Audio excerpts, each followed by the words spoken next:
Chà, hello,ជំរាបសួរស្ដីណាស្វាគមន៍សម្រាប់ការអានសរបៀ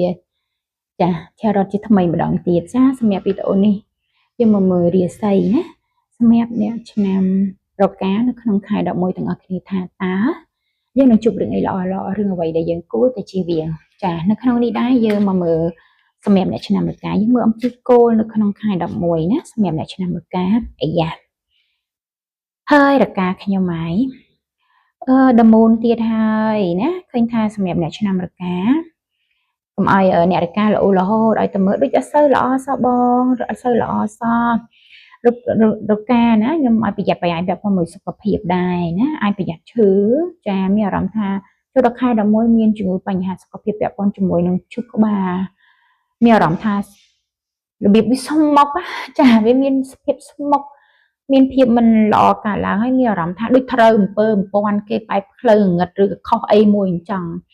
ងើបពីដេកឡើងស្វាងភ្នែកដូចជាមមីដូចជាអស់កម្លាំងលហិតលហើយវាមានរឿងទាំងអស់នឹងកើតឡើងចឹងចូល take care សុខភាពខ្លួនឯងឲ្យល្អមែនតើណាអ្នកឆ្នាំវិការជូនពរឲ្យមានរឿងល្អចូលមកចាឥឡូវយើងមើលអំពីការងាររបស់យើងយ៉ាងណាដែរណាសម្រាប់អ្នកឆ្នាំរកាពាក់ព័ន្ធជាមួយនឹងការងារយើងឃើញថាល្អចាមានការបើកមុខបើកបង្ហាញការរកស៊ីអីអត់អីទេណានៅចូលដល់ដើមខែ11នេះចាមានការជួយគ្រប់គ្រងឬក៏មានការរកស៊ីពាក់ព័ន្ធជាមួយនឹងមនុស្សប្រុសគឺឃើញថាល្អមែនតែនអាចទៅបានយ៉ាងរលូនណាឃើញថាបើអ្នកធ្វើការវិញមានការឲ្យតម្លៃពីមេចាមេយកចិត្តយកថ្លើមយើងអញ្ចឹងណាចាល្អណាទទួលបានលាភសំណាងពីមនុស្សស្រីណារឿងការងារលុយកាក់ដែរណាប៉ុន្តែខ្ញុំឲ្យប្រយ័ត្ននៅក្នុងចុងខែបើយើងធ្វើការឲ្យគេយើងរកស៊ីលក់ដូរធម្មតាអូខេប៉ុន្តែបើចូលហ៊ុនមួយគេគឺ say no ហើយហាមណាហាមជួយការងារគេដែលវាមិនវាថាមើលទៅវាអាចទៅរួចហាមយកខ្លួនឯងមកពាំងរឿងការងារអីមួយដាច់ខាតណាប្រយ័ត្នខូចកិត្តិយសគេឈ្មោះពាក់ព័ន្ធជាមួយនឹងការងារមានរឿងអាស្រូវជាមួយនឹងការងារប្រយ័ត្ននឹងមានរឿងមិនល្អគេចោទប្រកាន់អីផ្សេងក្នុងរឿងការងារអញ្ចឹងម្នាក់អ្នកឆ្នាំរកាប្រយ័ត្នប្រយែងមែនតើណាព្រោះចូលចិត្តជួយគេនឹងហើយមានទឹកចិត្តល្អចាមនុស្សស្មោះត្រង់ចាអញ្ចឹងយើងមើលអំពីរឿងលុយកាក់វិញអញ្ចឹងការងារអត់បញ្ហាទេហាមតែខ្ញុំហាមតែម្យ៉ាងដែលខ្ញុំប្រាប់ហ្នឹងទៅរឿងលុយកាក់ណាគឺមានអារម្មណ៍ថាដូចជាសង្ហាចិត្តបន្តិចមានរឿងខ្វល់ពាក់ព័ន្ធជាមួយនឹងលុយកាក់ខ្វល់បន្តិចហើយណាដូចចូលដល់ដើមខែមានអារម្មណ៍ថាអើយអញបានលុយមកពីណាយកមកដោះស្រាយបំណុលរកមកដោះស្រាយការងាររកមកដោះស្រាយបញ្ហាចំពោះមុខនេះខ្វល់ចិត្តណាប៉ុន្តែសួរថាដោះបានទេបានមានរឿងល្អពាក់ព័ន្ធលុយកាក់មានការចរចាការតំណែងការរកស៊ីការនិយាយទៅគេរឿងលុយអីគឺឃើញថាមានប្រសិទ្ធភាពណាអត់ជាបញ្ហាទេចាបញ្ហាដែលយើងខ្វល់រឿងលុយយើងអាចដោះបានសុបាយចិត្តចោះណាសុបាយចិត្តព្រោះយើងជាមនុស្សឆ្លាតមានបញ្ញាចាឆ្លាតមានបញ្ញាគ្រប់បញ្ហាយើងអាចដោះស្រាយបានឃើញទេគ្រប់យ៉ាងគឺយើងអាចដោះបានយ៉ាងរលូនណាវាមានរឿងថ្មីឲ្យយើងត្រូវទទួលយកទាំងអស់ណាអញ្ចឹងបើសិនជាមានបញ្ហាកៀងអីរឿងលុយព្យាយាមប្រើបញ្ញាសតិរបស់យើងយកមកដោះស្រាយបញ្ហានឹងម្ដងមួយគ្រប់យ៉ាងយើងអាចដោះស្រាយបានពាក់ព័ន្ធជាមួយនឹងលុយកាក់ឃើញថាអត់អីទេ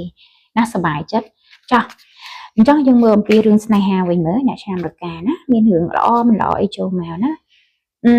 អ្នកឆ្នាំរកាវាពាក់ព័ន្ធជាមួយស្នេហាមិនសូវជាបានផ្អែមល្ហែមសេចក្តីសុខដូចគេហ្មងទេដោយសារតែបើសិនយើងជាមនុស្សស្រីវិញយើងជាមនុស្សស្រីបកែណាហ្នឹងហើយអត់ចូលចិត្តត្អូញត្អែអត់ចូលចិត្តរៀបរាប់ចឹងទៅអារឿងតំណែងស្នេហាហ្នឹងមិនសូវគេយល់ពីយើងច្រើនណាបើមនុស្សប្រុសវិញរ៉ាប់គ្រប់យ៉ាងណាបញ្ហាមិនក៏ដែរត្អូញត្អែប្រាប់ដៃគូជីវិតរបស់យើងដែរអញ្ចឹងយើងមានកម្មតិចមិនសូវបានគេហៅថាសក្តីសុខគេហៅភាពលើទឹកចិត្តពីអ្នកតំណងស្នេហានឹងមិនសូវបានទេចូលដល់ខែ11ហ្នឹងអញ្ចឹងឯកោក្នុងរឿងស្នេហាបន្តិចណាតែឃើញថាមានទទួលបានលុយកាក់ពីស្នេហាណាទទួលបានលុយកាក់ពីប្តីពីប្រពន្ធអត់បញ្ហាណារឿងលុយកាក់បានណាចូលប្រយ័ត្នប្រយែងបន្តិចណាប្រយ័ត្នដែរនៅក្នុងនឹងអាចមានបញ្ហាដៃគូយើងអត់ស្មោះត្រង់មួយយើងកុហកយើងនៅក្នុងរឿងអីមួយអ្នកឆ្នាំរកាណាយើងចាប់បានដៃគូយើងកុហកយើងចានៅក្នុងរឿងអីមួយ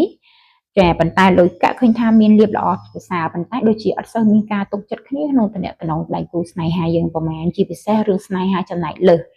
អាចនឹងមានចំនួនគ្នាមានការសង្ស័យគ្នាក្នុងតំណែងស្នេហាចំណែកលើមិនថាប្រុសឬក៏ស្រីទេណាចាអាចនឹងជួបរឿងបែបហ្នឹងអញ្ចឹងអ្វីដែលយើងអាចធ្វើបានឬ